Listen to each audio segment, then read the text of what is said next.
இன்னைக்கு வந்து ஒரு திடீர்னு வந்து ஒரு சர்ப்ரைஸ் விசிட்டாக பிரைமரி ஹெல்த் சென்டர் வந்தோம். ஸோ இது வந்து வெள்ளக்கிணர் பகுதிங்க.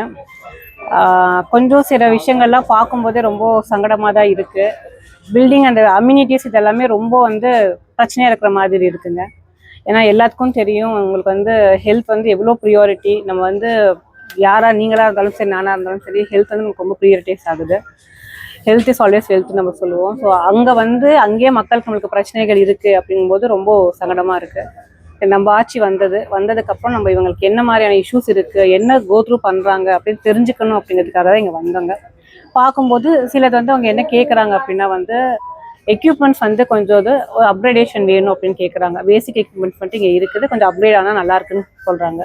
அதே மாதிரி பார்த்தீங்கன்னா நம்மளோட ஹாஸ்பிட்டலோட இன்ஃப்ராஸ்ட்ரக்சர் கொஞ்சம் மோசமாக இருக்குங்க. அதில் வந்து நம்ம கொஞ்சம் ரெடி பண்ணி கொடுத்தா நல்லா ஃபேவரபுளாக இருக்கும். இன்னும் வந்து வரக்கூடிய மக்களை வந்து நம்ம உள்ளே இன்டேக் பண்ணிக்கலாம். ஆட்கள் நம்ம உள்ளே பண்ணிவிட்டு அவங்களுக்கு அட்ரஸ் பண்ணுறது கொஞ்சம் நல்லாயிருக்கும் அப்படின்னு சொல்கிறாங்க. நம்ம இப்போ இந்த விசிட்ஸ் நம்ம வரும்போதே பார்த்தீங்கன்னா மெயினாக வந்துட்டு இந்த பெட் பைட்ஸ் அப்படிங்கிறது நிறையா இருக்குங்க. அதை தான் நான் மென்ஷன் பண்ணி கேட்டேங்க. தெருநாய்க்களோட பிரச்சனைகள் இருக்கா அப்படின்னு சொல்லிட்டு. அவங்க வீட்டில் வந்து வளர்க்கக்கூடிய பெட் தொந்தரவுகள் நம்ம ப்ராபபிளாக எடுத்தாலே வந்து ப்ராபபிலிட்டியில் அதுதான் வந்து ஜாஸ்தி வர மாதிரி இருக்குது.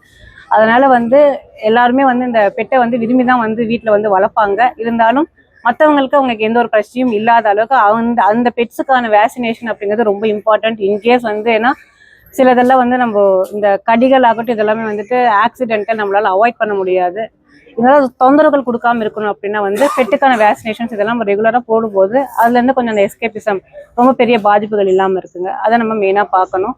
ஸோ இதுக்கான ஒரு அவேர்னஸ் ப்ரோக்ராம் அப்படிங்கிறதும் வந்து வர நாட்கள் வந்து கண்டக்ட் பண்ணலான் இருக்கோங்க.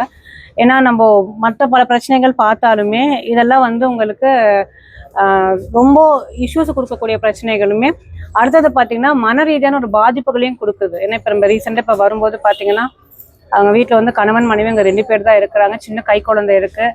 அந்த அம்மாவுக்கு வந்து காலில் வந்து நல்ல ஒரு கழி விழுந்திருக்குங்க. கட்டு போட்டு நடக்க முடியாமல் இருக்காங்க. இதனால வந்து என்னென்னா அவங்களோட தினசரி வேலைக்கு போகக்கூடிய இந்த வாழ்வாதாரமும் பாதிக்கப்படுது.